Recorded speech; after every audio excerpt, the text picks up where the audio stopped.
All right, boys and girls, we got a wonderful interview with you guys today. I know a lot of you have been requesting this interview with the man himself, Henry Hoang from Australia. Henry, for those of you who don't know, is one of our private clients who you're up to what, charging 175 right now, correct?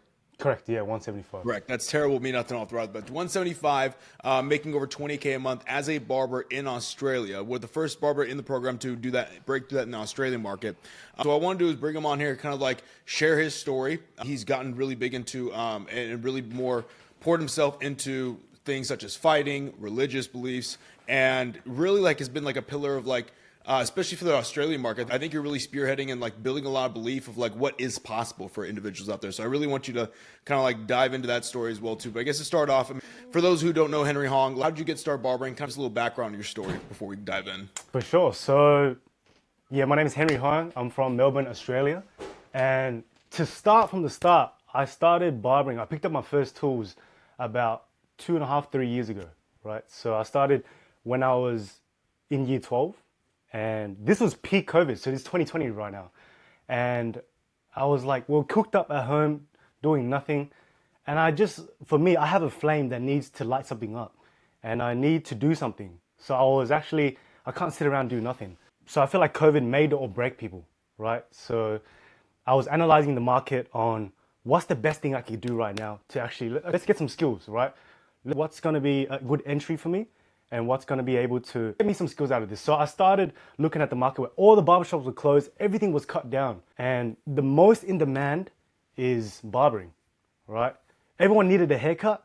So I saw that opportunity to take. I don't know if you read 100 Million Offers by Alex Hormozi. Yeah, of course. Yeah. It's like you had to have a starving crowd, right? So I saw a starving crowd. So I was like, you know what, send it. So I started cutting my little brother. He was like 9, 10 at the time. And I was just butchering him and cutting him. He was my guinea pig. I looked on it and thought that this is a great opportunity because men's self-care is growing every day, right? It's growing every day. I caught it early because I always knew that men had a lower level of self-caring themselves.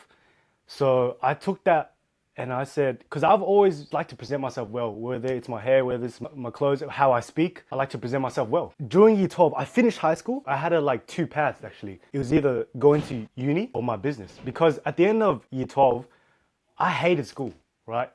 But I knew if I put my work ethic to something that I don't want to do and then get a good result on that and then switch that to something I want to do, I could excel in anything. So I wanted to work on my work ethic rather than working on school. It was a really tough time where I was like, fuck, which one do I do, right? Because during that time, you're young, you don't know what you want to do. It was like, you know what? I'm young. Mistakes need to be made to get to success. So the scholarship was a safe route, but I realized and I caught on early that I need to take risks when I'm young.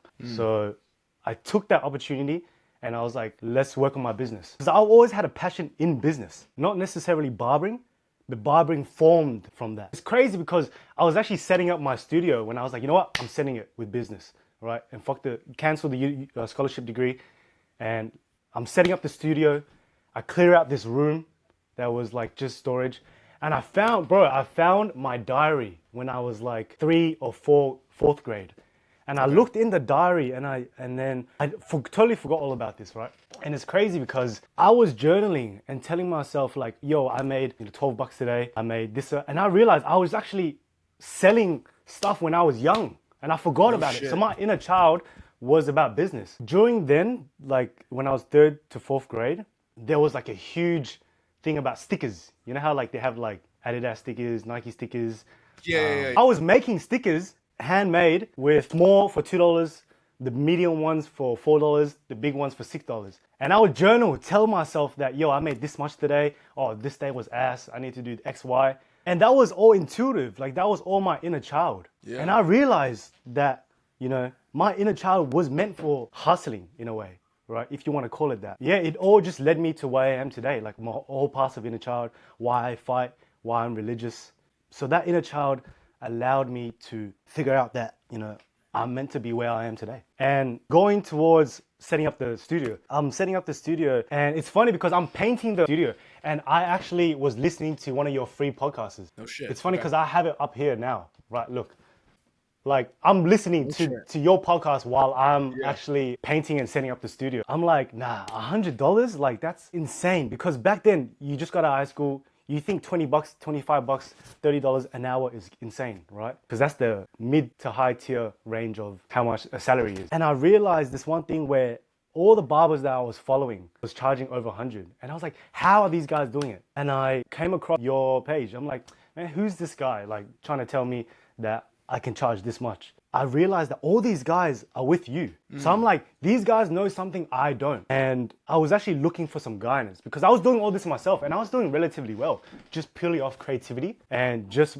off my mindset. But I knew that I needed to get a mentor. I needed to get some guidance. And I was on my self-development grind and I still am. But that's when I just started and I started reading books. I started reading podcasts, trying to just discipline myself at the fundamental level. One of the things I read was you need 7 mentors before you get your first million. That's the average. I had a social mentor, I had a life mentor, and I had physical mentor for like my coach for boxing at the time. And I needed a business mentor. I feel like barbering, people are decent barbers, but they're not good businessmen. And that's what's different. So I saw your course, I talked to you and hopped on a call, and then you told me like how much it is. I'm like, damn, that's a lot. But that now looking back right now, that was my old self, not me resisting to invest in myself. I was like, you know what, I'm gonna bite the bullet. When did I join you? It was like sometime like spring 2022. Jan 30th. Yeah, okay, yeah, I know it was early 2022. Yeah, Jan 2022, so last year. And then till when I started and when I joined the program, that's my story, bro. Nice. So what were you at like, I mean, I did a lot. First of all,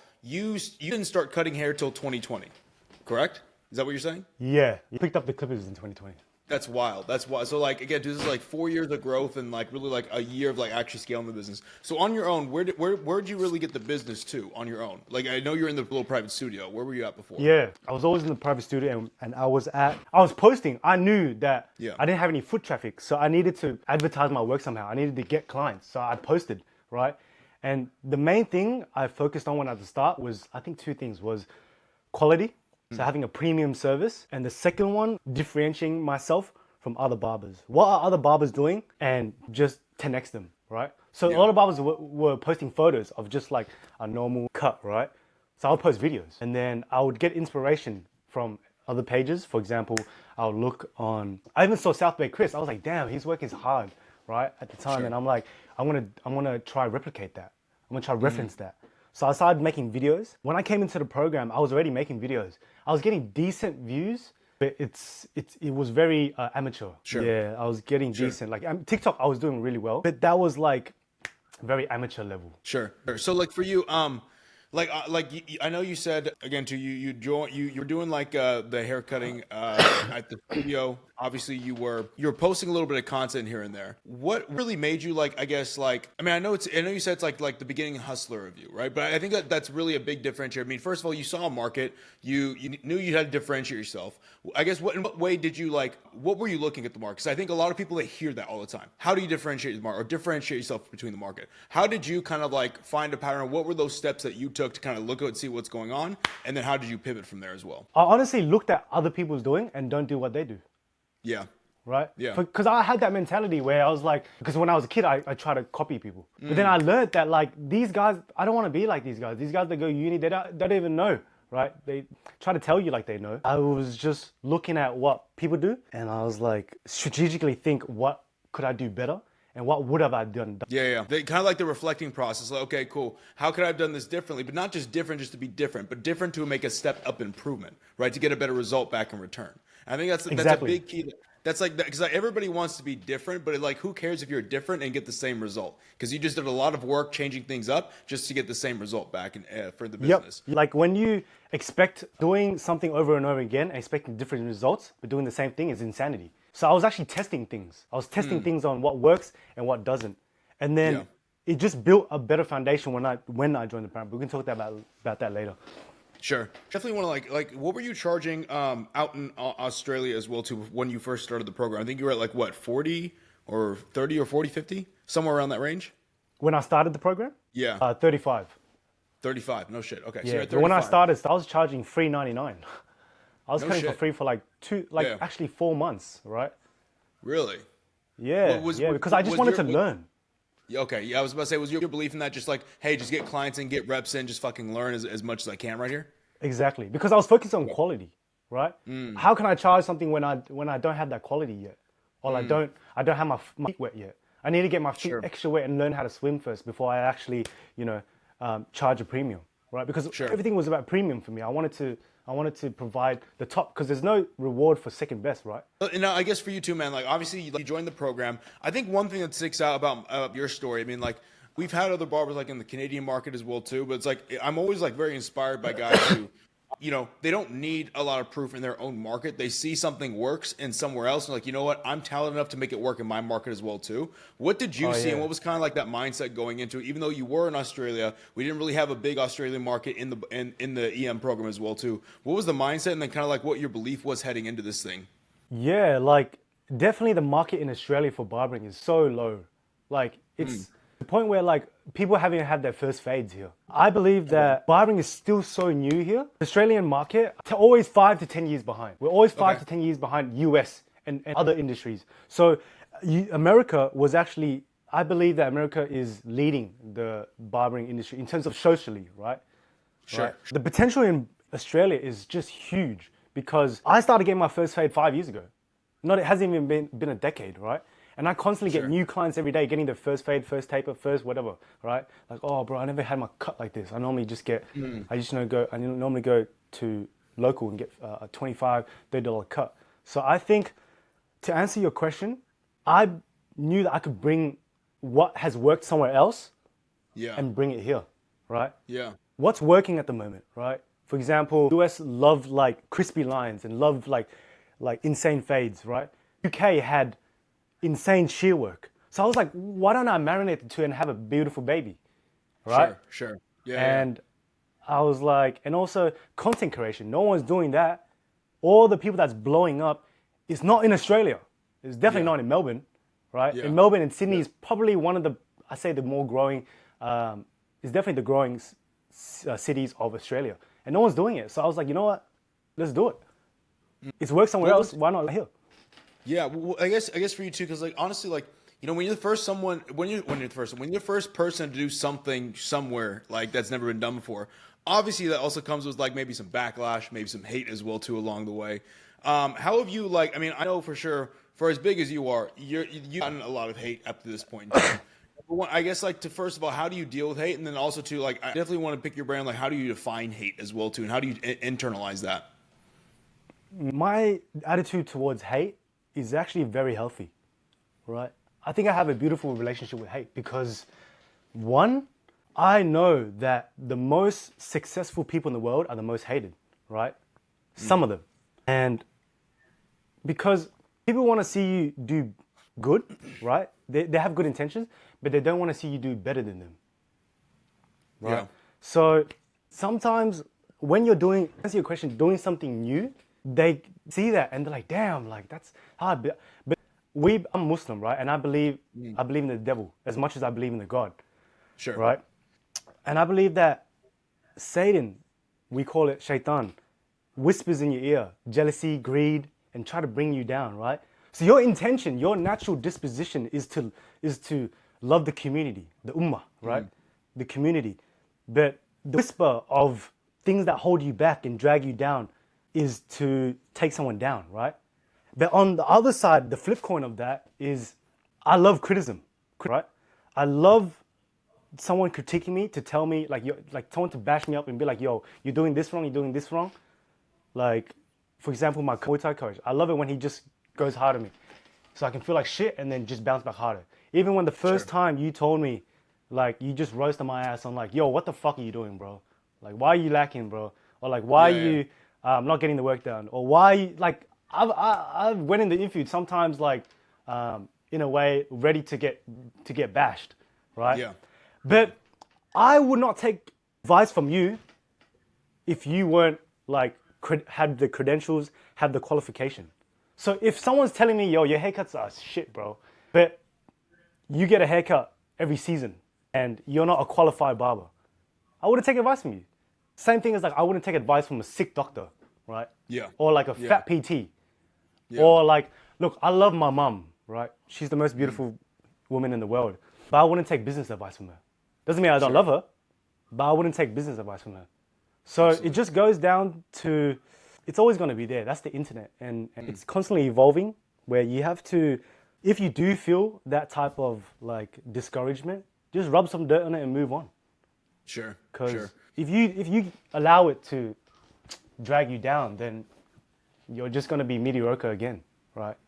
You're going to try to fit into everyone else. I guess for you too, man, I mean, I'd like, because I can kind of like, for a listener that's hearing this, right? They could be like, oh, Henry, but it's easy for you to say. You're successful. You're charging 175. You're making 20K. I'm a guy who's charging like $40, making 3K. Like, I'm getting hated on by everybody. Like, you don't understand me, right? Like, do you empathize with that person at all? Do you have any advice for that person or anything like that you would give them like some words of wisdom? I smile, I laugh at that, and I smile at that because, like, people see the shine, but they don't want to put in the grind. Right? They see me at this level that I'm at right now, and they look, bro, he just got one video and he popped off, and now he's charging that much, bro. It's just not. It's I wouldn't say it's an excuse in a way to make them feel better. Right? Don't use it as an excuse. Use it as a inspiration. Like, if I can do it, you can do it. Right? And it goes in this different industry, right? I've got guys that started up their watch collector. They're like, bro, I wanna start doing what you do, bro. I wanna start creating content, right? I wanna start like all my clients are inspired by, and we get this crazy conversation. I get the best clients because these guys are hustlers. These guys they want more, right? They want better for themselves. So to answer your question about it's easy for me, it wasn't easy. Like, I joined this program, like, failing and failing. Like, I didn't hit my results or get anything done until, like, I'd say month 8. Month 6 of the program. Because the first 6 months, I was dead. Bro, you were telling me, like, yo, where are you? You know? And I was just in a rut. Like, it's not like I bought the program and then, boom, straight away. Nah, like, I went up and down, up, even lower, and then higher. Like, we can go into the lows, but... I was kind of going to ask, like, what were those lows for you? Like, what were those moments where you had too much? Were you just kind of getting overwhelmed? Were you kind of, like, what happened? What happened in those 8 months where nothing was, like, really, like, I guess, like, culminating to the growth? I think I say a bunch of things. Where do I start? So, let's start with... Some people can blame it's a business problem. Oh, this market's like, nah, Babylon's dead. But I believe it's actually a personal problem that bleeds into your business. You don't have business problems. You have personal problems that bleed into your business. So I had problems, for example, issues with developing my discipline or getting the work done and not seeing results. I was not getting results. I was posting every day for 30 days and I saw nothing. I saw like 1K view, 2K view, and I was actually doing worse than what I was before. Like when I was on my creativity by myself, I was doing better then. So I was like, bro, I was doubting the program. I was doubting the structure. I was doubting you know what I mean? I honestly was doubting, you know what I mean? But that was just, and that was just my old self, right? Talking about this is just my old self. So I'm like surprised. Some of the thing was like, people in my ear saying like, yo, bro, like, why'd you pay that much for that course? Or I'll tell my clients, I was at 35, I'll like, yo, I paid this much. Like, whoa, why'd you pay that much? Or bro, why are you like, the content is like dope, but like, don't you get tired? You should like take a rest. And I was like, oh yeah, I'll take a rest. And I'll fucking 2 weeks, I'm doing nothing. I'm like, bro. And I realized that why am I taking advice from these guys that I don't want to be? That goes back to what we were talking about before. But in terms of another low, definitely doubting myself. Sometimes I was doing the work, I was like, damn, is this even worth it? I was gonna say like I think doubt plays a big part just in anybody's life too, man. Like I still doubt. Like I come across doubt all the time still. Like, obviously I have mental models to help me get out of that. If you can piece together what helped you overcome that doubt, what helped you overcome like that, like, man, it's this, or point that victim mentality, point the finger at everybody else except yourself. What kind of like, I mean, I'm sure you had like a mirror moment where you're like, all right, it's me. And then what actions did you take from there? Like, what did you start cleaning up? What was like the first thing? It could be like, I don't know, you woke up and you're like, you know what, my bed's not made. I'm going to start making my fucking bed. Or you know what, now instead of like, I'm going to have a hard sleep time, hard wake time. Like, what were those aspects that got you out of that like rut at the beginning? Yeah, doing those ruts is definitely hard. What got me out of it was I can't live like this. You know what I mean? Sometimes I'll have a rut. I'm like, no, I can't. You know what I mean? So I felt like I needed to push for more, right? Needed to like desensitize myself and create that disciplined baseline, right? And like also that could be looking into like resetting my dopamine, setting good habits. I was reading Atomic Habits during then when I was like just out of high school. I was reading 7 Habits of Highly Effective People, learning and using, actually applying it, because a lot of people read books, right, and podcasts, but actually applying it when the time comes, right? For example, I was waking up at 5:30 a.m. every morning. I was like, you know what? Fuck it. I'm gonna wake up at that time. And it sucks. Like, I'm in bed and it sucks. But I was like, just do it, right? Just push myself harder and harder, even though I feel like ass. But then you get to this baseline where you build this momentum. And to answer your question, that momentum got me out of the rut. So when you're in that momentum, you're like, you know what? It's doing good. Let's just ride it, 2x on it, right? Because once you have a lot of people have that momentum and they just like, oh, like I did good. I'm gonna just like sleep in this time, or I'm gonna just like take a rest day today. But ride it. What was like? I mean, obviously you read Atomic Habits. Obviously, like your habits built you into the person you were today. What are some of like those core habits that you still like on, especially today, that you started way back when? In terms of what did I have back then that I still use today? Yeah, like when you were getting yourself out of that rut, what habits did you instill in yourself that you still carry on today? Because I think a lot of people too, man. Like everybody always asks successful people, "Oh, what are your habits?" And like some people are like, "Oh, I do this," and it's like, is it really that easy? But for you, we can legit have something of where this is what I did when I started to get myself out of the rut, and I'm still doing it to this day, right? Yeah, 100%. The first thing that pops to mind is heading towards fear, right? Whatever you fear, that's the path you should take. And ultimately, that was I say one of like a top 5 for me to like where I am today, because I actually heard that on a David. So I went to go see David Goggins. I don't know if you know him. Who's gonna carry them boats?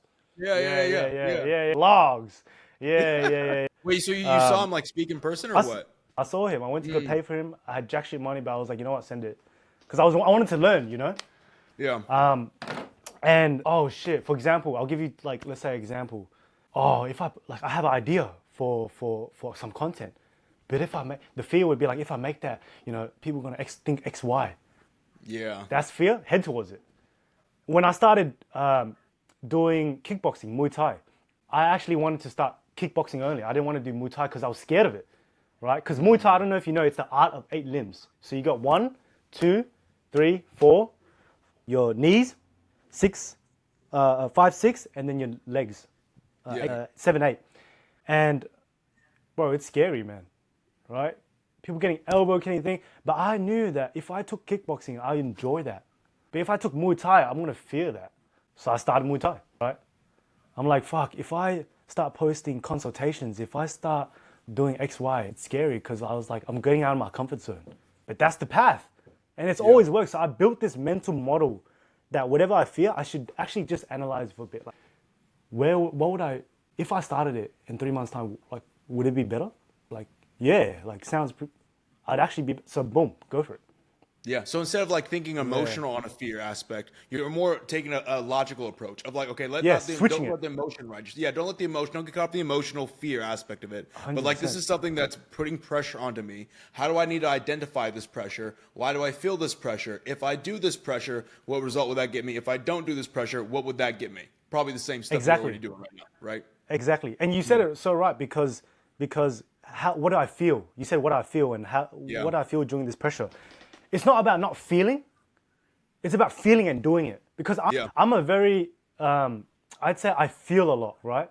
Yeah. Like, I'm a very empathetic person. I feel a lot. And when I feel it, I can, like, I have this superpower, bro, that like, I can like analyze people's emotions, and I can like talk to someone and actually get to know them real well. And I'm a good social analyzer.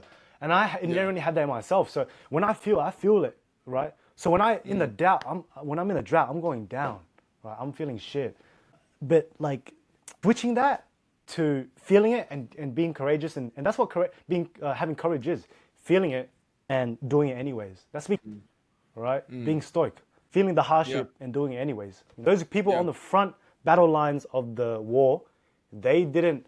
It's not like, yeah, bro, we're gonna smash them, bro. They were fucking scared, right? They were scared. I guess so. We have heading towards fear. That's one habit. Anything else in terms of core habits that you still have today as well too? Core habits. I'd say like little battles, right?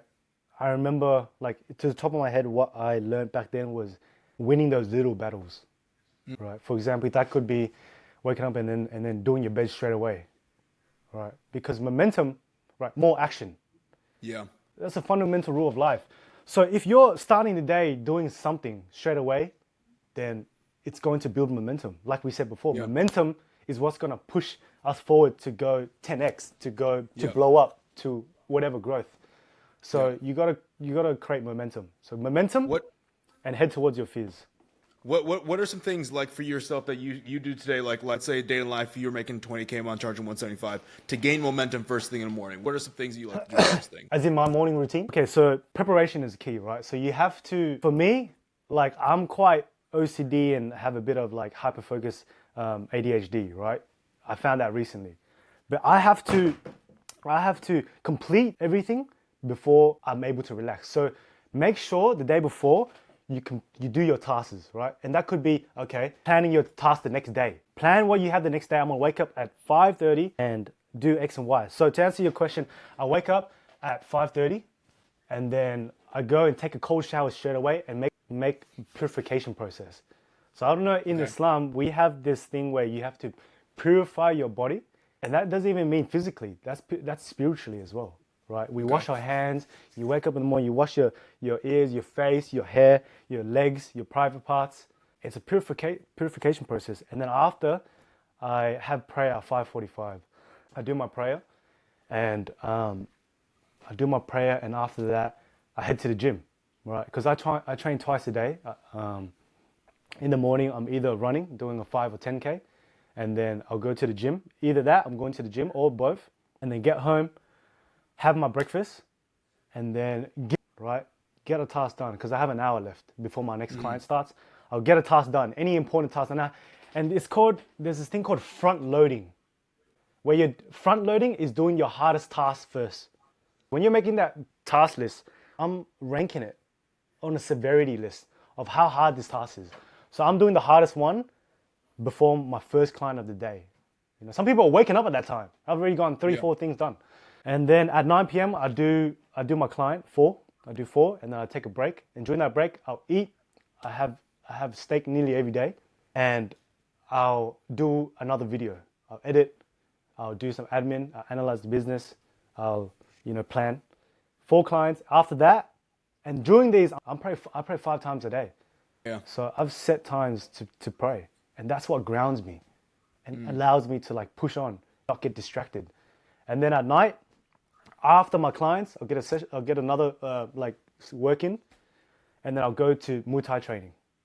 Go Muay Thai training for 2 hours, get beat up, and then come back home, eat dinner, plan next day. Boom, that's every day. Yeah. So like I know one of the questions, because I had a Q&A also that I want to run you through that I posted my Instagram story. One of the questions I saw in there pop up a couple times was like, how are you managing like a 20K business, being booked out and training Muay Thai, obviously being a devoted Muslim as well too, and like maybe still even just like having some time for yourself. Like it basically comes down to structure. Every second of the day, what time you should be doing things at. You don't waste time in the morning. You get after it. You take action. Do the hardest things first, and then always prep for the day prior or for the next day at the end of the day. That way, you go into the next day. Hey, I don't got to do any mental thinking. I'm already ready to go hitting the ground running type thing. It's definitely like people say, "No, I don't have any time." You know, I don't have any time to train, bro. I don't have time to do gym. But if there's a will, there's a way, right? And you make time. People. Yeah. Like I've literally just made time for it, and and gradually, right? It's not like boom straight away. I'm doing 3-4 things at once. It was a gradual process, but you just got to start at step 1. Take a baby step towards productivity in your structure of your day. Now I'm doing a time. I'll show you. I even structured this, right? How long would it take? An hour and 45. So, look, like wake up, cold shower, prayer, prepare, deluxe interview. Yeah. So it just comes down to structuring, actually deleting and sacrificing some other things. because this had a lot of sacrifices, right? Yeah. I had to sacrifice my YouTube watching time, my movie watching time, my show watching time, or I had to sacrifice some of my hobbies like basketball. Stop that. Sacrifice my time with the friends that didn't bring me nowhere. They were fun to hang around. I loved spending my time with them. Don't get me wrong. I love my friends who I grew up with, but it didn't bring me any value. So if you have to answer your question, you have to look at what's bringing you value and what's fun, what's entertaining. Yeah. So, yeah. I think one thing that stood out to me right there, man, it's kind of like that old saying, like, success isn't just like by luck, it's by design, right? And legit, you have a design I love that structure one. of, like, it's not by That's it just hard. like that just fucking hit you, right? You design your own success, and you've legit went ahead and designed every part of, like, if I do this, and it's kind of like a hypothesis, right? If I do this and I have a plan and I follow the plan to the T, I think I'm going to get X result. And the beautiful thing about that too, as well, for everybody listening, if you do the plan and you don't get the result, guess what? You get to change the fucking plan, right? It just means that you have the wrong formula. It's just like if you enter the wrong formula on like a calculator or whatever, you didn't get the right answer, no problem. You still have a calculator. You can re-enter a different formula, and if you get the answer you want, awesome. You just crack the code, right? Facts. Just unlock the door. Because what you said is a fundamental law. It's right. Yeah. It's an equation. So is your equation working? Maybe add X to it. Maybe add Y to it. Yeah. Okay, I'm getting a lower number this time, right? Maybe I take away that. I've got a bunch of negatives. I got every weekend I'm going out partying. That's gonna -5, bro. Yeah. That's detrimental, bro. For the return, it's fun, right? Everything has a good and positive, but the bad outweighs it, right? And I actually learned that from Islam, right? A lot of the things that are haram is forbidden, right? Yeah. A lot of things are haram they're good, but the bad outweighs it. So alcohol, there's some good to it, right? Sure. You connect, whatever, but the bad outweighs it, right? So there's a lot of things that have being Muslim just switched my view towards it, and has also structured my day, right? Yeah. Through the prayers, right? I was going to say, now you have 5 prayers a day. You have to make time for those as well, too. Exactly, right? And people say, fuck, 5. You tell someone you pray every day, they think you're a monk, right? But 5 times a day, you know what I mean? Yeah. And the beautiful thing is that every single Muslim are so devoted, and I was like, I want that. Yeah. I That's want that. facts. That's like the very first employee I had actually hired in the New Era barber. He was Muslim as well too, and he prayed like 5 times a day.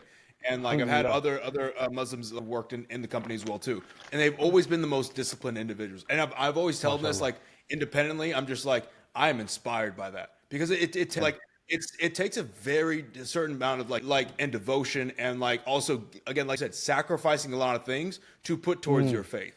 Were you ever like big on faith prior? Let me start it from the start, right? Let's talk about the inner child part, because we talked about the inner child when I had business, right? Sure.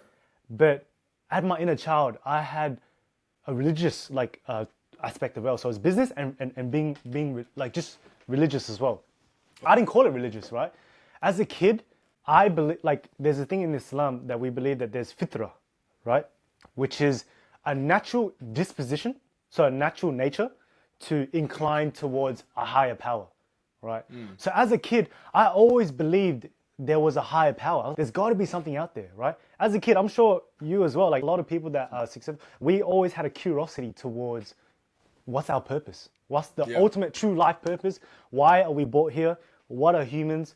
Are there aliens? You know what I mean? Like, so when shit was going bad, or like I lost my jacket or my watch, my mom was about to beat me up, I would pray. I'd be like, I would just like, please, like make this work for me, or like, I would always had an internal dialogue with whoever it was, right? Yeah. So it's like, it's a similar story to, there's no atheist on a sinking ship, right? But that disposition, that disposition gets swayed away as you grow up, right? It gets swayed by society. It gets swayed by your parents. Could be putting Christianity onto you. Could be putting Buddhism onto you. Because I was Buddhist, right? Okay. But as Buddhists, we didn't really was practicing. We had a good philosophy, like way of life, but we didn't have that strict guidelines, and you had to do this at this, and like, you know, like a manual. Okay. Yeah. So I got out of high school. This is the time when I was, you know, looking into barbering and looking at the program, setting up the studio, and I was like, bro, there's so many religions out there. Why don't I just seek the wisdom? I'll grab, you know, a little bit from Christianity. I'll grab a little bit from Islam. I'll grab a little bit from Buddhism.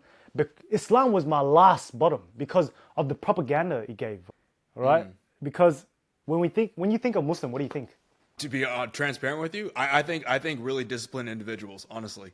Like that. Yeah, That's yeah. Well, what now, I think. yeah, well, now it's shifted, which is a great thing. It is a positive light now, right? Yeah. Which slowly is positive. But if you asked 5 years ago, you think terrorists, right? I certainly thought that. You know what I mean? I thought, and let's get the root of that. Why do we think it's terrorists? It's because of the 9/11, right? ISIS did that, right? And they flew a plane. But people don't know that that's an inside job, right? It's been propagated. But we're getting too techie and political here now, right? Yeah. But anyways, I was seeking different parts of religion, okay? And I'll form my own spirituality, my own God. And I saw contradictions, and I learned about it, right? I bought books, I read about them. I had an inclination to find the truth, because everyone wants the truth, right? I'm a truth seeker. I've always been a truth seeker. I've always been, what's my true life purpose? You know, aside business, aside money, aside whatever, what's the true life purpose? And I've studied everything, and the last one was Islam. I was like, okay, I'll give this one a go. Learning about it was just heartwarming, and reading the Quran, it shows you to a light where you have richness in your heart that you can't grab from anywhere else. So naturally, like I said, with my clients, a lot of them were Muslims. Like how you had employees, we will always talk about it. And that's the beautiful thing about barbering, is that you meet and connect and network with people from all walks of life, right? You meet doctors, you meet lawyers, you meet financial advisors, you meet guys that do hunting, guys that race F3, F4, F1, and then you meet guys, you know what I mean? And I met a Muslim brother, right, that helped me and gave me the Quran. And I felt really welcomed and invited. I spoke to the sheikh, went there, spoke to the sheikh. I felt it's just a different atmosphere. When you walk in, I was actually like, as a Asian brother, I walk into, and I think a lot of people would be like, yo, Asian, what's he doing in this mosque? People would come up to me, shaking my hand. Assalamu alaikum, brother. Like, where are you from? You know what I mean? With true kindness. I saw a brotherhood in there that I didn't see with some people around me. So I think then the first day I went to the mosque, I became Muslim. Really? It was like just the instinct, like, this feels right to me. It was kind of like that. Yeah, exactly. This feels Nah, right. that's I'm gonna go ahead and do it. Exactly, Daniel. Yeah, exactly. Because it felt right. Everything that he was saying felt like you can't argue with it. And if you can argue. Like, I love arguing, because, not arguing, debating. Having two sides and coming together. And that way you can learn, right? You don't have to have this animosity. You can learn from these things. I was coming in there to learn and see what it can offer me. And I was like, it just felt right. I said my shahada, which is a declaration of faith. And yeah, bro. Yeah, you know, because like I think you watched the most recent interview I did with Greg, because we kind of brought you up in there as well too, right? Like we talked about celibacy, and you talked about you, being celibate as well too. Obviously, like, can you talk a little bit about those beliefs as well too, and like maybe like what I guess where is your stance on that, and like as well as like with women, like kind of where your views are at, especially like dude, what are you, 21, 22 right now? I'm 21 at the moment. At 21 years old, fucking stud, right? You could have, I mean, you'd be having a fucking time on the town, right? But where's your head at least with women? Where's your head at with where you want to go out in that direction? For sure. So definitely when I was before Muslim, I grew up without any guidance towards this type of area. So I've always been like respectful and just trying to find the truth, right? So when I was growing up in high school, you know what I mean, you get into that, oh yeah, bro, like, oh, we're going to go to this party. We're going to link up, like, you got to go, I got to go, bro, let's go. You know what I mean? So I grew up around this dating culture, right? And I thought this was the way, like, especially in this society, like, there's a lot of hedonism. And hedonism, And dating culture is included into that, girls, right? Because girls and women are actually one of our biggest inclinations as a male, right? So I was inclined to that, as every male in this earth is, right? We do some of the things for women. The most beautiful woman is my mom, right? And I do everything for her and for my family. But like, I think I was actually on a route, I'd actually admit right here as well, I was in a way a womanizer, right? Where I was hanging with multiple girls. I was, going on adventures and doing things. Because my mentality towards it was to know a good apple, you got to understand what an apple is and know what a bad apple, you know? So I was like, okay, if I want a beautiful wife, I have to understand what I want in a wife. So I was like going out there having experience. Because that was my mental model that was just me thinking by myself, right? But all that just leads you to a distraction, right? One of the biggest distractions in a male's life is woman. And one of the biggest incremental things that can do to a man is a woman. So it's like two polars, right? Yeah, they can make you a freaking like king and help you like discover the world and conquer the world, or bring you down, right? Yeah. So when I joined Islam, I had to make a lot of sacrifices, because like we said before, we have to sacrifice the things that you do for growth, right? I was like, okay, look, if this is the right way, I ask God, right? Show me the right way. We have this thing in Islam called, we say every prayer, we say, guide us to the straight path, right? The straight path, Sarat al-Mustaqim. And I believe that Allah has cleared, like I asked for him to the straight path, and he cleared obstacles for me, right? And allowed me to see the truth. Because with women, for example, let me give you an analogy. Let's say this is a beautiful woman, okay? Sure. Lovely, sparkling water woman. And you're the sticky tape. And when you stick onto her, it's beautiful. First time sticking on is beautiful. But when you come out, all that residue and all that bacteria from there is coming onto you. So you're actually soul splitting, right? You're soul splitting and hindering your soul in a way, depending on the relationship. So now, for me, my next girl that I'm talking to is going to be my wife, right? Because it's either like ride or die, you know, in a way where I'm doing it the proper way, you know what I mean? I want to have, like, and it's crazy because like Muslim marriages have a 4% divorce rate, bro. Can you believe that? Really? 4% divorce rate. Look, what do you think the Western society one is? Oh, dude, I don't over know. 50%. Over 50% for sure. Right. Over 50%. Right? So we got to see from the results, not from an emotional aspect of like, nah, bro, I wouldn't do that. Nah, like you got to know them first, and you got to see, and you got to, you know what I mean? You have to just see the results and do what has been working. You know what I mean? So I guess for you, like, what have been like the biggest changes like that you've seen yourself now? I guess becoming a Muslim and like practicing the religion overall. What changes have you seen in your life? And then how long ago did you, I guess, start practicing overall? I reverted 6 months, 6.5, 7 months ago. No way. Six Okay. months. Yeah.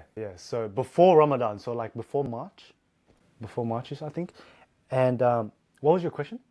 What have been the biggest differences that you've seen in yourself from making that, I guess, transition, or like making that change and like really devoting yourself to a religion? Bro, like astronomical, because it's giving me this different type of discipline. For example, business discipline is different to fighting discipline. Spiritual and discipline is different to, like, you know what I mean? But they all have this a fundamental like root of discipline.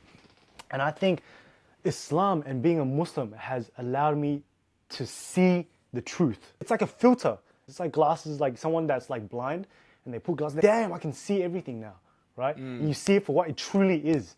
So when I see a beautiful woman out there, but I never know, she like I don't know, but she could have like, her soul is different, right? So you got to understand her soul. So it's just made me very emotionally intelligent. And in terms of, it's also made me a disciplined individual to practice the religious acts, like praying 5 times a day. It was definitely a struggle, especially as a Muslim, especially as a revert.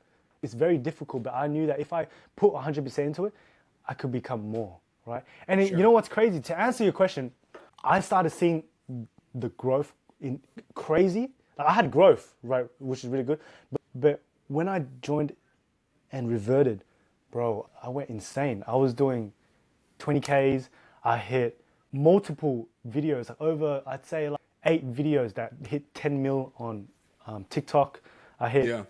over like multiple million videos on Instagram, and it's just a different form of discipline that just 10x's your life.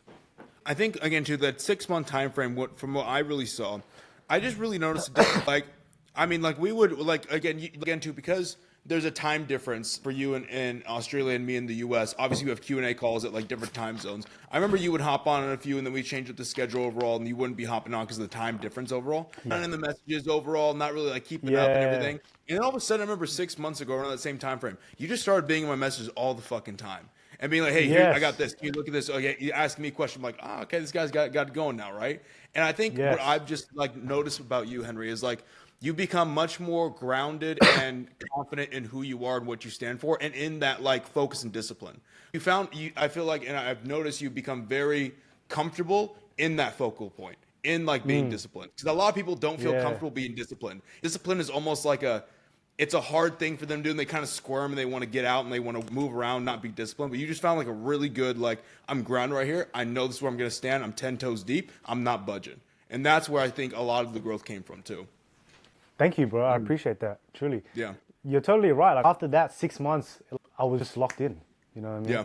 I was locked Yeah. in for some reason. You know, like I truly believe Allah put me on this path. You know. Yeah. And yeah, 6 months before that, I was dog shit, bro. I think the biggest thing to me was like when you're like, dude, I just got 100 new clients last month. I was like, wait, Yeah. hold on.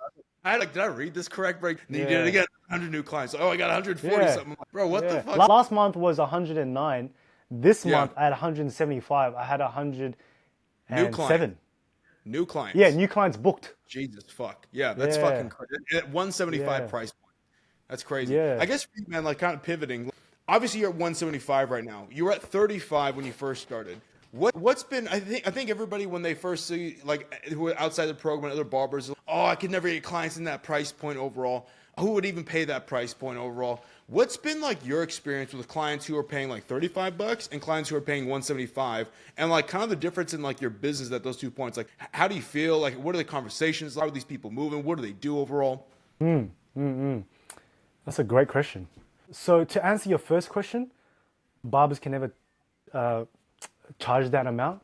It's exactly I exactly understand how you feel because I was once there as well, right? So I have full empathy with you because someone to tell you, bro, you can charge way more, 10x more at 150, 200, you can't do it. And you're like, nah, bro, it hasn't been done, right?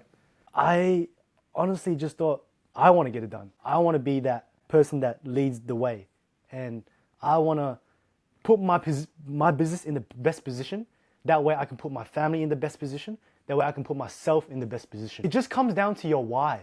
Why are you doing this? You know what I mean? Like, why do you want to charge that much? But if why you're happy to stay at where you are, that's fine. If you're charging 60, 50 and you're doing good, that's fine. But for the people that feel like they have the potential to do more and they want their why to be fulfilled, go for it. It's possible. It's certainly possible. If I can do it, you can do it for sure. Because like in Islam, we don't put any human being above us, right? Yeah. The only person I put my head down to the ground is to Allah. Yeah. Not to the Prophet, not to Jesus, not to Prophet Muhammad, to Allah, right? And you shouldn't put me above you. Same way I shouldn't put Chris Brown above me. Same way I shouldn't put celebrity above me. You know, we're all on the same playing field.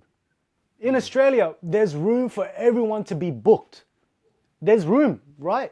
You can go 2 suburbs away from me and still make $100 a cut and be booked out. You could do it because there's room for everyone to play in. To answer your second question, Obviously, you were at 35 or $30 when you first started. Now you're at 175. Yep. What's the difference in the people overall that you're cutting now? to answer your second question, now going from $35 clients to $175 clients, they're totally different. Totally different. Because the beautiful thing about... Hello, Mel. Go down there. That's my mom. Beautiful thing about every time she brings me, like, whenever I'm cutting hair, she brings me like tea. She's like, do you want coffee? God. She brings me coffee. And that's a beautiful thing. Just a side note, right? Before we, like, my relationship with my mum has gone so much better. We That's used to, beautiful. because Yeah. it's just my mum, me and my little brother. And being the oldest male in the house, we butt heads a lot. Ever since, like, for a long time, just screaming, shouting, like, you know, like everyone has their own problems in their family, but my relationship with her and our family has just, it's just beautiful, right? And it just made me calmer towards it. Anyways, the beautiful thing about elevating your business is every step you take, you attract the people that's on the same socioeconomical status, right? So the clients at 35 is different to 175 because people are doing things at 175. People are business oriented, growth minded, right? Not necessarily financially, because I've got people that aren't as wealthy, but they'll make the time and they'll find a way. Like I said, if there's a will, there's a way, right? Yeah. Because they understand the importance of public image. They understand the importance of confidence. They understand. So I get at 35, I was getting, you know, I don't like to talk down upon people, but they were a bit more stingy in a way. They were a bit more like, yo, can you fix this? They didn't trust me, right?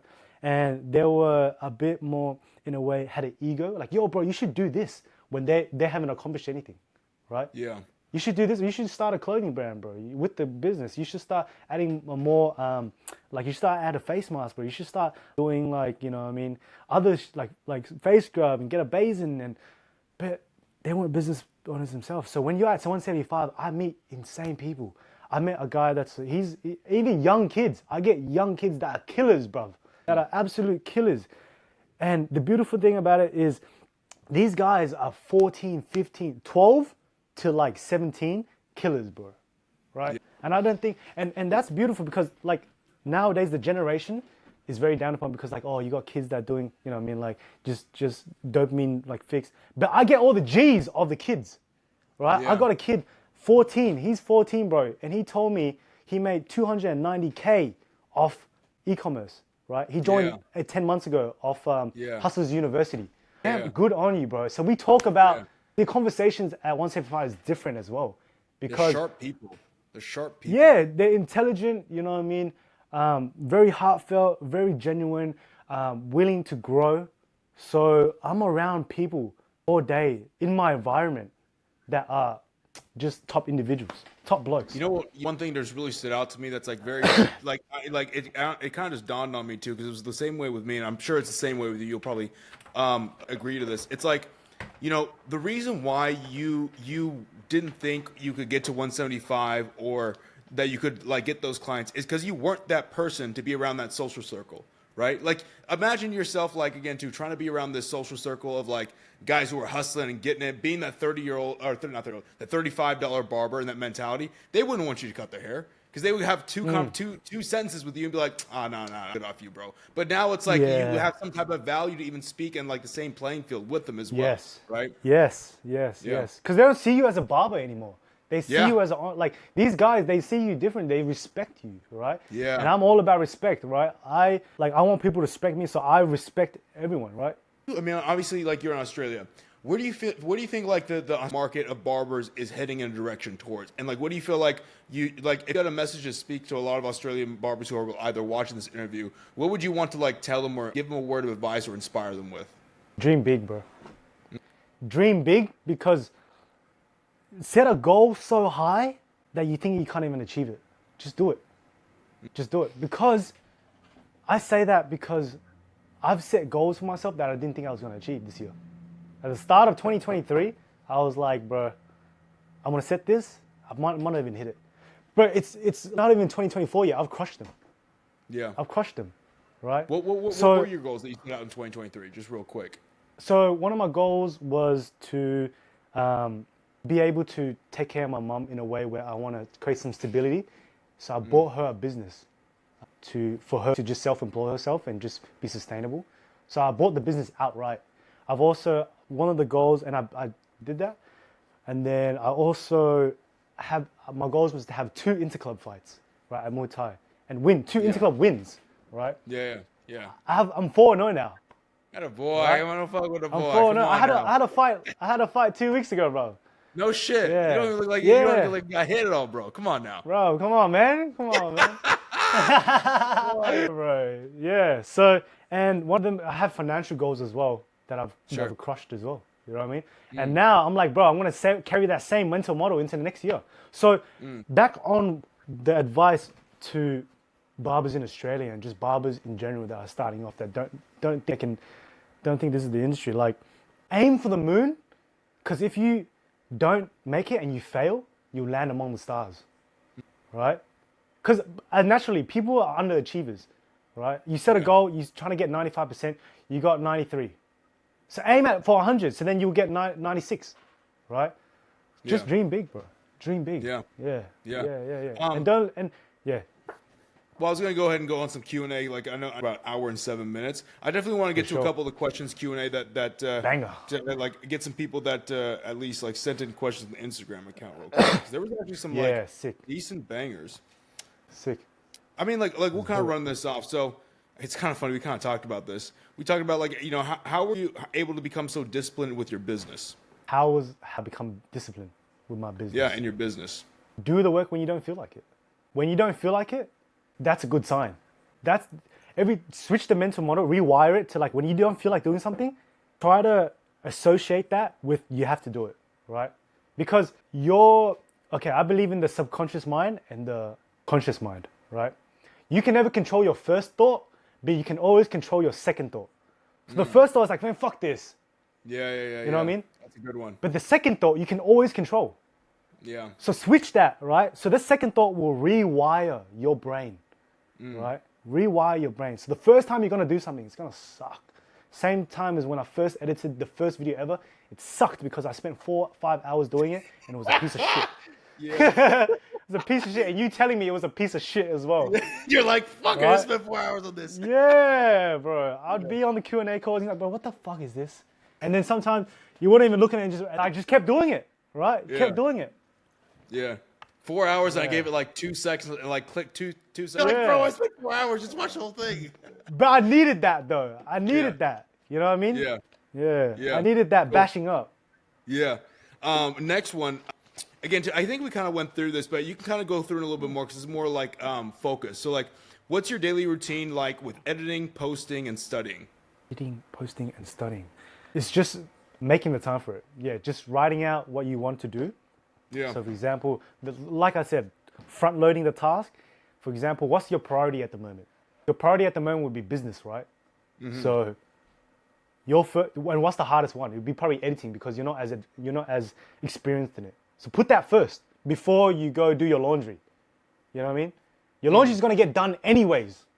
It's going to get done, right? Regardless. Or you clean, whatever. Do the hardest thing first. Yeah. So next for example, Oh, okay. So like, how has your increase in price affected the way your clients treat you or see you as a barber? They've become a lot more respectable, bought a lot more value, right? They've been more punctual, because when you're paying 175, you're like, shit, like I got to show up, right? Yeah. And especially as recording content, these guys come with the best attitudes, man. Yeah. Because they're bruv. They haven't got a cut in 2, 3, 4 weeks. Some guys come back in 2 months. They're ready to see you. You know, they've been waiting. They booked 2 weeks in advance to see you, right? So I'm around positive energy all day. But that's the difference. Those 3 things. Now, did you ever fall off on your journey to, I get 100, but to 175 a cut? Did you ever fall off during your journey? Yeah, for sure. I fought off 2 times, right? And I can distinctively say that because at the start, I was building that momentum when I was here, and I went up, and then I was like at a decent level where I was mastering the videos, and I had the action videos down, and I had a lot of the videos down. If you scroll down to my stuff, I popped for a bit. I popped off, and I had like 200 to 800K videos a video. And I was like, shit, I'm the shit, man. But I realized that everything that I've done has only got me to that point. So I fell back down, and all the algorithm fucked me. I had to start back from square one when I went back to like 8K views. I'm like, what the fuck? I thought I made it. I thought I'll post it and every time it's gonna be like this, but it's not. It's not. You have to keep the ball rolling, or the ball will just fucking deflate. So that was the first time, and then the second time, I had like a bit of personal issues, but those personal issues made me better, right? It made me better, and yeah, that's how, you know, it definitely fell off a couple of times, but it's necessary. Those huge detrimental things is necessary.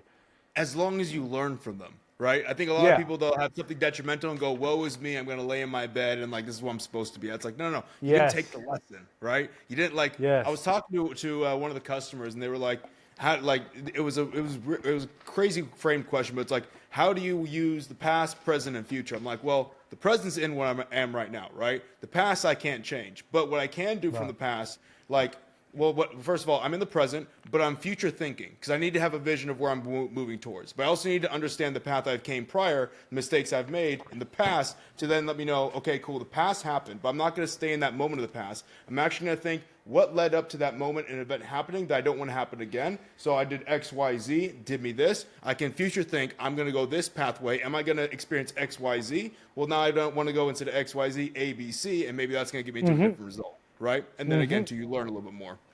Beautifully said. Beautifully said. Yeah. 100%. I guess for you, next one, how is your perspective now, or how was your perspective, how is your perspective now versus before learning about New Era? How's my perspective now, ever since I joined New Era? That's all they said. So I'm guessing like maybe it could be an open-ended question. It could be about business, barbering, life, I don't know. Switching your brain from a consumer to a content creator, right? So instead of being the viewer, be the producer. Yeah. Like, in this world, we're definitely going to be indulging into social media, right? Everyone has that problem of scrolling and watching the content. Why not indulge into making your own content and making that content better? Yeah. And that goes through all industries. If you're fucking being a lawnmower mowing is so fucking, what's it called, dull. But look at the content I've created. It's 10x, right? Yeah. And he's made it a passion for him doing the lawn mowing. But because he's growing his business, it's a passion now, right? Yeah. Passion, right? That's the thing I've learned. You know, switching your brain from receiving all this information to creating. Yeah. I think you too, like what I always try to at least like tell all of our products, like you can still like, I think the consuming part is still like key, but instead of just mindlessly consuming, think, okay, why is this like really entertaining or intriguing or stimulating for my brain to want to consume more? And then find that hack to then, when you become the creator, put that top mind, top awareness. Like, this is what needs to happen for more people to then consume my thing. Because it doesn't matter if you just post every single day. I think a lot of people think, well, I'm posting every single day. Henry, I'm not like you. It's like, yeah, because you're not thinking and using the same mental model. You're not like reverse engineering the process of like, why would people even want to consume this in the first place? Yeah. Right? You don't have a feedback loop. Exactly. You know what I mean? That's all it is. Consuming is fine, right? Yeah. Consuming is fine. You need to have that, like, see content and see what worked. Because when you switch to a creator, you're scrolling and you think, okay, this blew up because of this. This blew up because this guy said this. This blew up because the first 2 seconds it caught my attention. So I'm going to use that little piece of content that can blow up and use it in my content. Yeah, yeah. You know? I like to think that, like when I was going through, you talked about how you're a big feeler. I would just say, what does this content make me feel?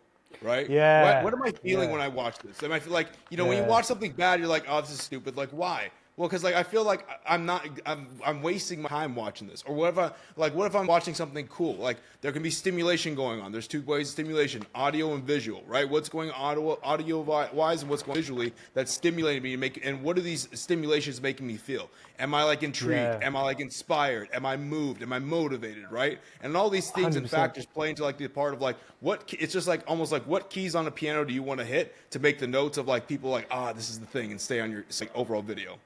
Yes, for sure. Emotion. Exactly. I mean, we kind of went over it, but like, how long did it take you to go from charging normal prices haircuts to over $100 haircuts?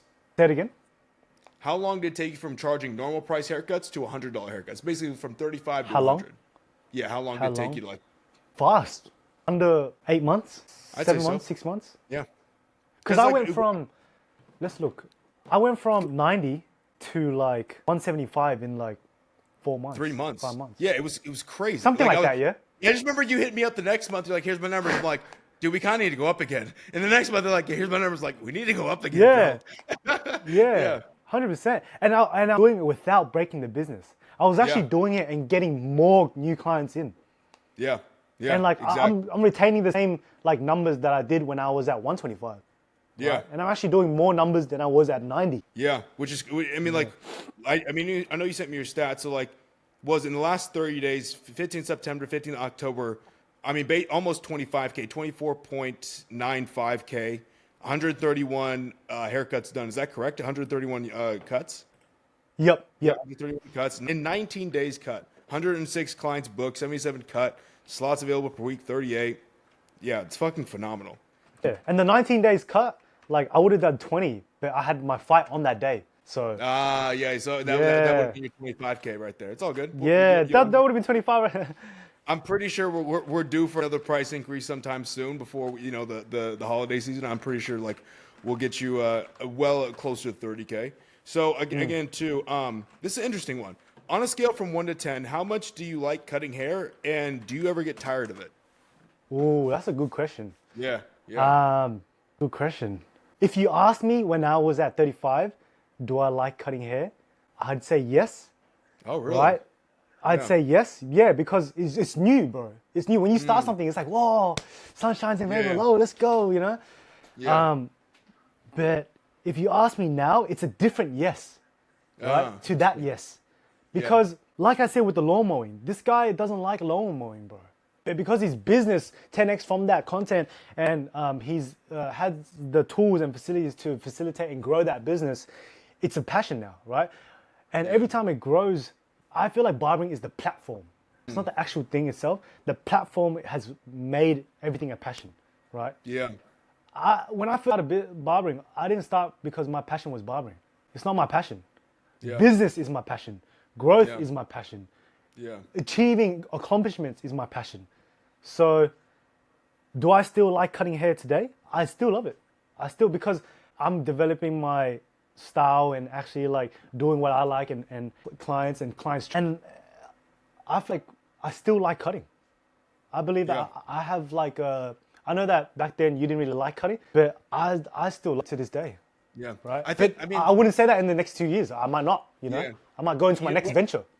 Yeah, it's for people like obviously like, oh, well, you never like cutting hair. I'm like, well, I didn't like business of cutting hair because I was restricted. I was like 2 to 4K a month, and I was like, it kind of like you. I enjoy growth. I enjoy things where I'm like, what's my potential? Let's see how far I can take it. And when I kind of reached that cap limit when I started 16, 20 bucks, I'm like, this isn't fun. I don't like this thing. I want right? Like I'm not seeing growth anywhere. I'm kind of just staying in the same place. Yeah. And then at again, too, when I was charging $100 plus, it's like I enjoyed running the business. I enjoyed like the game, like I'm cutting hair and I can utilize this and market it and like this builds into that. And I love like almost putting the puzzle pieces together, right? When it's just kind of like, you know, like, I don't know, just waking up, cutting hair, going to sleep and just staying at the same income level. I'm like, man, this sucks. Like, there's no growth. I think even if I was at that rate at like $100 and things weren't growing, I would still feel that way. Cause I'm like, I hate just staying in the same place. I hate like not being able to like look a year back and be like, I made so much fucking progress. Like, I know you have a health coach. I work with my health coach, and like I send him like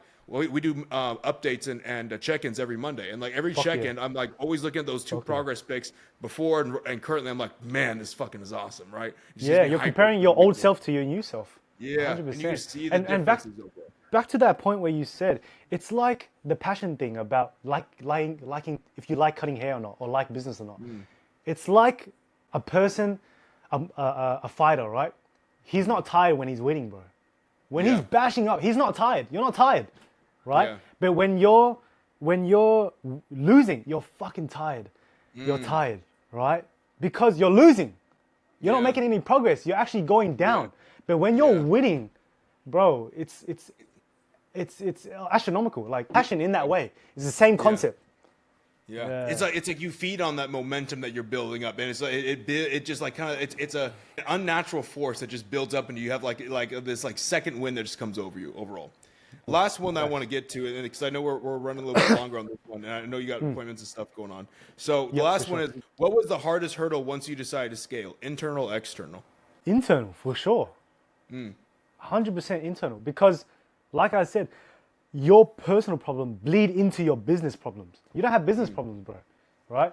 You have personal problems. That personal problem could be, learning, your education, your knowledge, right? That could be physically. That could be all that stuff is internal. I believe that this, like in Islam, we believe that this is just a body, right? Your ruh, which is your soul. We have 3 parts. It's your brain, your heart, and your soul, right? Those is who you are. This is just a flesh, right? So it's the insides that make the outsides, right? It's the insides that makes the outside. Yeah. So you said it's definitely more internal. I probably agree with that too. It's like the internal struggle. I think it's like, again, fighting those disbeliefs, fighting those doubts, fighting those like negative thoughts, fighting that, like, is this gonna work? Am I on the right path? Like, shut up. Just keep doing the work. Just keep doing the work. Just keep doing the work. Right? Facts. You got like not listen to that whisper, because that guy. There's 2 guys in your head. The guy is already there and is telling you what to do, and the guy that is trying to drag you down. Just listen to the guy that is got results. You just gotta like simplify everything and do what will create results towards business, towards your physical, towards your spiritual health. I've also got some questions for you after. Go ahead. No, go ahead. Go ahead. Shoot. So obviously for me, right, I'm in barbering at the moment and I'm trying to max out my potential in barbering in this industry right now, right? As soon as I'm maxing out the potential, when you were in your phase, you were 200, 250? 150. I didn't get to 200. I was at 150. Yep. So I was charging 200 for like house calls, but in a shop I was charging 150. Yeah, mad. So when was that point where you were like, I can get out of this and I can retire now? And how did you make that change? Yeah, right? I mean, like, so I was on that pathway, like, trying to figure that out. Like, because honestly, like, I don't think I've talked about this with you that much, but I got fired. Yeah, because I've always been curious. Yeah, so I got fired from the shop I was working at because I was running the New Era Barbering. And God has a plan. Yeah, and so I was like, that's part of the plan. I was trying to figure out the time. Like, I was like, part of me was like, okay, I have like the online pro, and then like I had if I did things like the way I wanted to, I probably would have went with the hair product, because I like, again, to like building something with that. Like, I think an information business is so much more harder. Number one, it taints like your public image overall. Like, people are always going to say nasty things about you. I always wanted to have a product, and then that way I can market it that way. I thought I probably have a lot more fun running that business than this one. And again, I would come up with different ways and angles to market that. And I also didn't have to be the face of it. That was like the key with this business. Right. I have to be the face, and like, again, everybody's always like, it's always gonna like kind of taint your image, and what I've learned overall. Yeah, you have surface level, like people that what to see on the surface level of you. Like people only see what they have. They see on the internet and interpret it a certain way. And like, obviously, like, you have to market online, and you have to do things like market your business, and obviously like educate as well too. And it's not going to hit everybody. And I think with a product, overall, like it saves your public image. So again, to whatever else you want to go into after that, like, you kind of don't have like carry that baggage in with you overall. But kind of like keep it shorter on topic. Like, I basically like was kind of like trying to figure out like what things were. And like, I didn't really have anything great at that moment in time, right? I was doing the barbering business, and I was trying to figure this out. And then at the time, Chuka, who was running the shop, called me up, and he's like, well, he first took me and Zay to a shop, and basically was like, yeah, like, like, you guys are my boys, but like, either you guys like shut down what you're doing, you guys can cut here, or like, you got to get the fuck out. And we're like, he's like, but it was like so passive aggressive. It was like, but think about it, like, don't give me an answer right now. And we're like, all right, cool. And like, so I'm like, I got clients in here. I'm at least coming for the rest of the week, but like, we're like, me and Zay probably like, well, we were not probably. Me and Zay were definitely like, we're out. I think Zay just left that next day because he wasn't with the bullshit. I was like, well, I at least want to cut my clients overall. And then Thursday morning, I get a call from Chuka. It's like 9 in the morning, and pick up. I'm like, yo, Chuk, what's up, dog? And he was like silent for the first like couple seconds. He's like, and he was even in LA at the time. He's like, I'm gonna be in Sacramento by Saturday, and I better not see none of your shit in my shop. And I was like, jeez. Click. Yeah, so I hung up, and I was like, all right, what's bro. What's it with owners, barbershop owners being dicks, or just owners in general being dicks? If employees, I'm gonna treat them with respect. I'm gonna want them to grow with me, like how you've done in the EM, like because all your EM like employees are growing. You know what I mean? Yeah. Yeah. I think, overall, I think there's just a lot of ego in the shop overall at the time, right? Like, and I think at that time, like, I think Chuka, like, he definitely saw, like, me and Zay going and, like, running our own things and going out. Like, we weren't marketing the shop. And that's what he wanted us to do, was to market the shop. And when he didn't see us doing that, it was like, well, you got to get the fuck out. What the fuck you doing here type of energy. And I think he looking back, I think he would have, like, addressed it a very different way overall. But, you know, like, it is what it is. And, like, at that moment in time, too, like, I was like very confused. I was like, man, I don't really have anything that's like really working that well. And so I actually like started trying to like run a marketing agency for like 8 months. Got like 2 clients, so I was failing here miserably at that. I had spent all my money on terrible marketing for like these like marketing agency or like whatever else to like God get the business up and running. So I wasted all my cash flow. So I really like I'm not like when I say like have a lot of cash in the bank before like you dip, it's because I had like a decent amount and I still ran through that like real quick. Right. So like, I think here's my and like because here's what I really did, and it was like more stressful for me. So like, my advice would be, number one, cut down your hours while you still have a high income. So like, cut down your hours as low as possible to where you still have a high income, because you're not going to be able to think about the next thing until you give yourself time and space to actually think. That's the biggest. That's my goal, right? And that's what we're heading towards. Because from last month and the month before that, I've been decreasing my time and decreasing the clients I've cut. Like last month, I cut 140, 150 clients. Yeah. And I made 20. And then this month, I'm cutting like a lot less, like, and I'm making more. Yeah. Like, so actually, I'm trying to get that down so I can actually work on leveraging like this to the next thing. Yeah. Like, think about this. Like, you cut 10 clients less and you made 5K more, right? Yeah. Like bro, that's a no-brainer. Bro, I'll take that any day, bro. Yeah, so like I think that's key. Like obviously have a good you're very smart with your money. Obviously you have a high cash in the bank, but just what I did was like I tried to scramble so quickly after that because I was like in such a like once I became like dead broke after like blow through all my cash reserves, I was like fuck, I gotta scramble for something, and I just realized like I'm scrambling for all this stuff. But I'm short-term mindset, and nothing good long-term in terms of business is going to come from short-term actions, short-term mindset. So I had to like almost just chill the fuck out. And it was a very weird time where I was like dead broke and I wasn't doing anything to actually like make money. I was just sitting at home and reading books. And there was a times where I'm like, this is such a waste of time, bro. I got rent coming up. What the fuck am I doing? But I'm like, trust the process. Just fucking do it. But like, if like that would probably be my main thing is like take time at that, like get enough time to think, read, educate yourself, think about a plan, and then once you have that plan, you now have time to like execute it and cash flow to go and pour into that thing. Yeah. So you think the preparation is very vital in terms of like when you're. Yeah, I mean, like.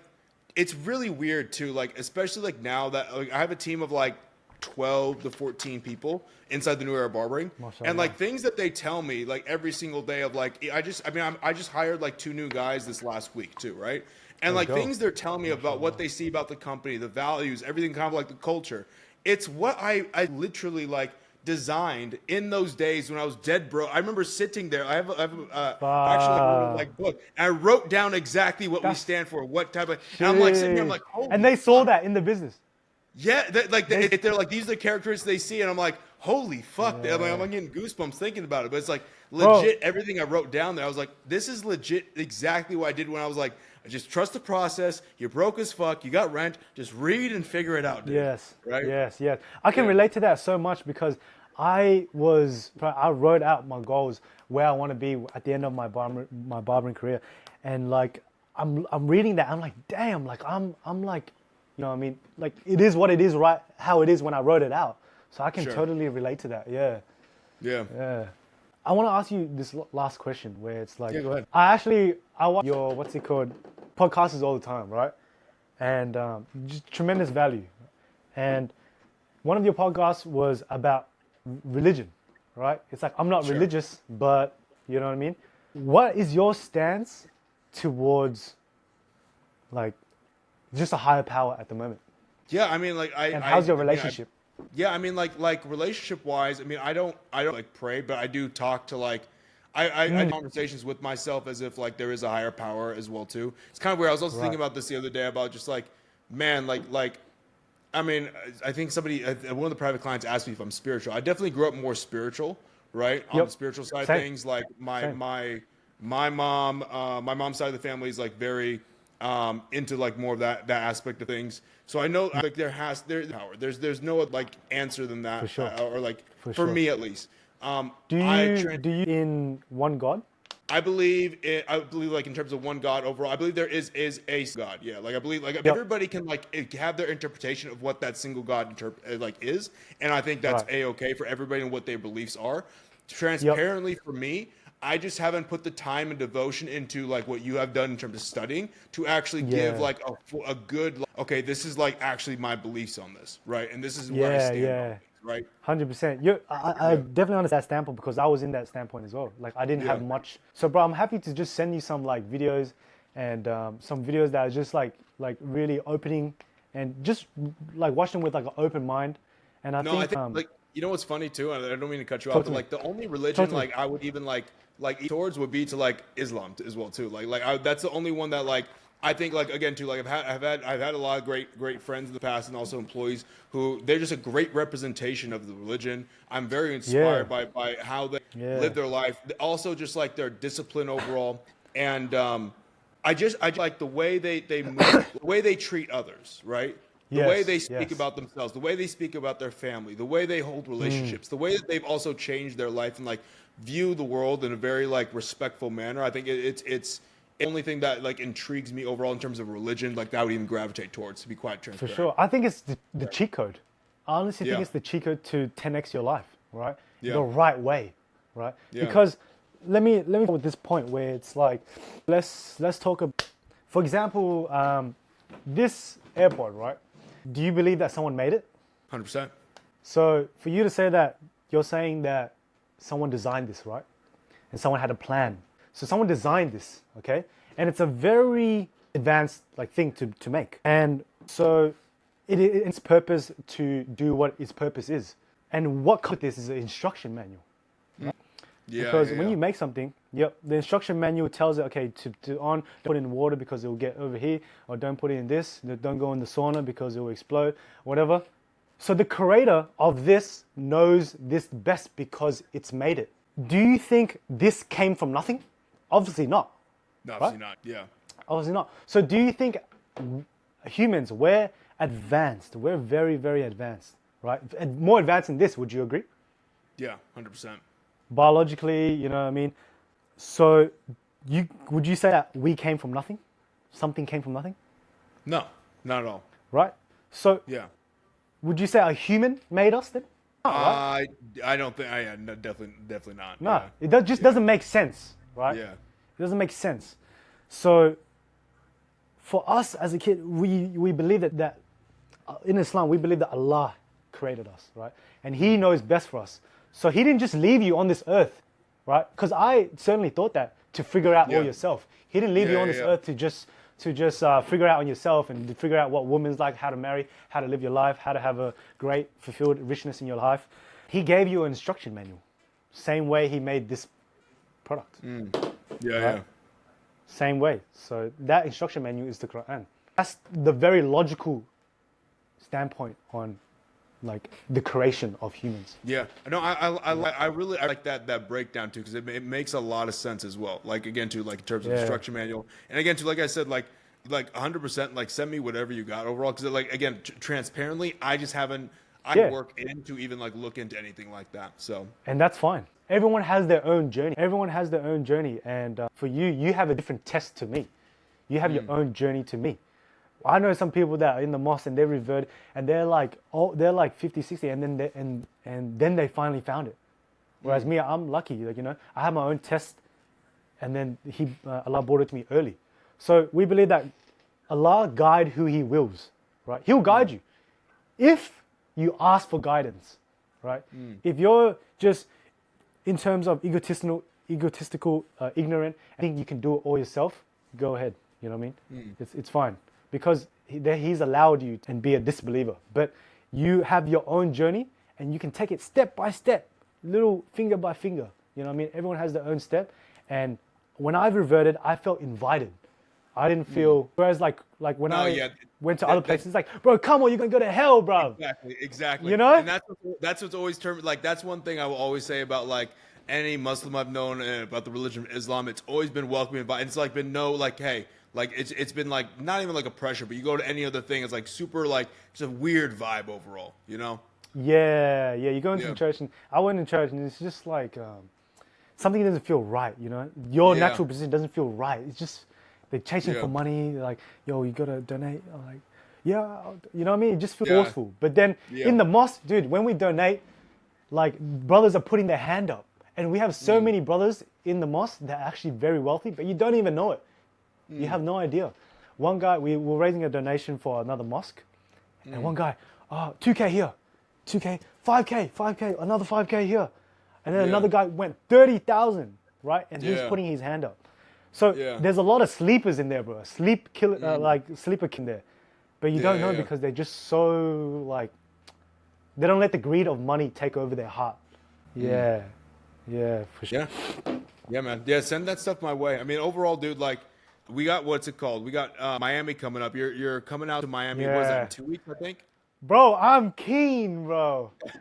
I'm so keen, bro. Meet everybody, meet you as well. Yeah, man. It'll be exciting. But like overall, man, like Henry, dude, I appreciate you overall coming on. It's been a long time coming. This is definitely the longest. I'm not even gonna lie. I'm a little bit tired right now. So like, I'm like, it's like I usually go to bed like an hour. No. You're good. Nah, but overall, dude, like definitely one of the like longer interviews. I'm very sure like, a lot of barbers overall will take a lot away from this.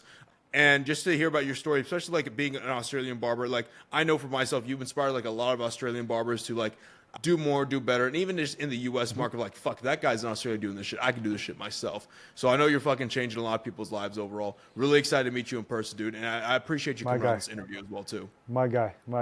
Appreciate you as well, bro. Thank you for actually flying me out to Miami to shout out to you. Yeah, of course. Slight thing that you forgot about that. Yeah. Like, since Henry Hoang, we have a thing in EM, like anybody who makes 20K, like we'll fly him out to wherever. So we're flying out Henry Hoang out to Miami. So it'll be fun. And what's it called? 075 Barber, Josh. So he's coming with me, and he's a devoted Muslim as well. No shit. And yeah, I'm definitely keen, bro. Just ready to fuck shit up over there. But I'm gonna keep it halal over there. Keep it 100% halal all the time, fam. Bro, because over there, it's there, bro. It's a different beast. It's a different beast out in Miami. You'll see. I don't even go out and party in Miami, but like it's a different beast. I mean, we might have to do something a little bit for the EM people. But other than that, Henry, appreciate you, and I'll see you in Miami. My guy. Peace. My guy.